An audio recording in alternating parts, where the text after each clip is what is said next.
जय हिंद, नमस्कार, welcome to Abies classes. हम कॉन्स्टिट्यूशन सीरीज़ को आगे बढ़ा रहे हैं। हमने 2 पार्ट्स ऑलरेडी कवर कर लिए हैं कॉन्स्टिट्यूशन के। आज हम तीसरा पार्ट कॉन्स्टिट्यूशन का शुरू करने जा रहे हैं, जो कि है फंडामेंटल राइट्स। पार्ट 1 जो था वो था the union and it's territory, और पार्ट 2 था सिटीजनशिप। वो दोनों कंप्लीट करके आज हम शुरू कर रहे हैं fundamental rights part 3।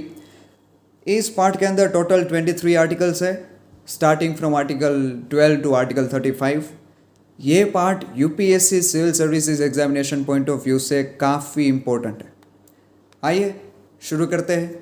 Fundamental rights, there are 6 fundamental rights and they are right to equality, right to freedom of religion, cultural and educational rights, right against exploitation, right to constitutional remedies.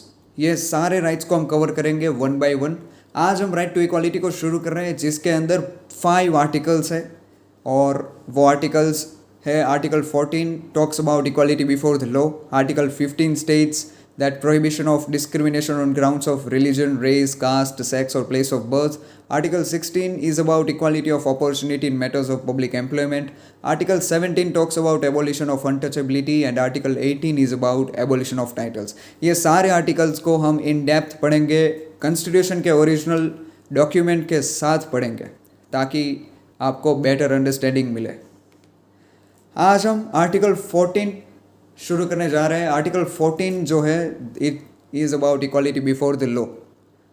Article 14 कहता है, the state shall not deny to any person equality before the law और the equal protection of the laws within the territory of India. अब आप कहोगे कि कुछ समझ में ही नहीं आया, ये इक्वालिटी बिफोर द लॉ क्या है और ये equal protection of the laws क्या है। तो देखिए, इन दोनों के बीच में क्या डिफरेंस है वो हम पढ़ेंगे। इक्वालिटी बिफोर द लॉ जो है वो ब्रिटिश का ओरिजिन है, मतलब हमने ब्रिटिश के कॉन्स्टिट्यूशन से या उनके लॉज से हमने ये सीखा है। It states that the absence of any special privileges in favour of any person, मतलब कि किसी भी आदमी के लिए कोई भी स्पेशल प्रिविलेजेस नहीं दिए जाएंगे। स्पेशल प्रिविलेजेस चाहे वो कोई भी हो उसे नहीं मिलेगा। That is equality before the law, मतलब कि कानून के सामने सभी लोग एक समान ही ट्रीट किए जाएंगे। No person is above the law, कानून के ऊपर कोई नहीं है। And this is a negative concept for the state, क्योंकि स्टेट किसी के साथ भी भेदभाव नहीं कर सकता। हमारे लिए अच्छा कॉन्सेप्ट है, लेकिन स्टेट किसी के साथ भेदभाव नहीं कर सकता, इसलिए इसे नेगेटिव कॉन्सेप्ट माना जाता है। तो that is equality before the law, मतलब कि सभी लोगों को एक समान ट्रीट करना होगा कानून के सामने। दूसरा है equal protection of the laws, जो कि अमेरिकन कॉन्स्टिट्यूशन से हमने लिया है। And it says that equality of treatment under equal circumstances and the like should be treated alike, मतलब इक्वल सर्कमस्टेंसेस में हम सभी को इक्वली ट्रीट करेंगे और like should be treated alike. अब आप कहोगे सबको एक समान तो ट्रीट करना है, लेकिन क्या आपको लगता है कि सभी लोग एक समान है? यानी कि जो SC ST OBC ये जो समाज है, इनके अंदर जो लोग हैं, क्या वो जनरल कैटेगरी के साथ बराबरी कर सकते हैं?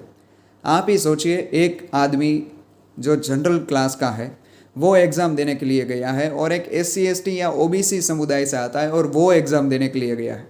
क्या आपको लगता है कि दोनों बराबरी से कम्पीट कर पाएंगे एक दूसरे के साथ?